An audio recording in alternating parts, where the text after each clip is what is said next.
عیسی مسیح وایي اجازه ورکړئ ستاسو په منځ کې هر څوک چې بېګناه ده لومړی تیږه واره کړي. تر ټولو ښه او یوازینۍ لاره چې زه ویلی شم چې موږ کولی شو نورو باندې ښه قضاوت کړو همدغه ده. اوس زه د ګناه د قضاوت په اړه خبرې نه کوم. موږ باید پوه سو چې ګناه څه ده او موږ باید وسو کړه چې هغه ګناه قضاوت کړو. موږ باید ګناهکاران قضاوت نه کړو. دلته توپیر شته او زه هېڅکله دا کار نه کوم. تاسې وګورئ، زه به محتاط یم که زه تاسو په ځای وم. ما هغه وویل او تاسو به دا کلمات وخورئ. څو نفره پوهېږي چې زه کوم ځای نه راځم؟ د دې په اړه خبرې نه کوم. زه په دې باندې خبرې نه کوم چې داسې رفتار وکړئ چې د خدای خوښېږي.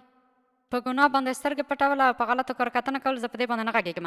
زه په دې غږېږم چې زه فکر کوم دا ناوړه چلند ده د نورو په وړاندې. زه فکر کوم د قضاوت په اړه چې موږ خبرې کوو دا یو چلند ده د خلکو په وړاندې. ښه ته څنګه داسې کولی سې؟ ما باور نه راځي داسې کولی سې. موږ پوهېږو چې هغوی چې کړي ولې یوازې خدای پوهېږي چې ولې هغوی دا کار کړی.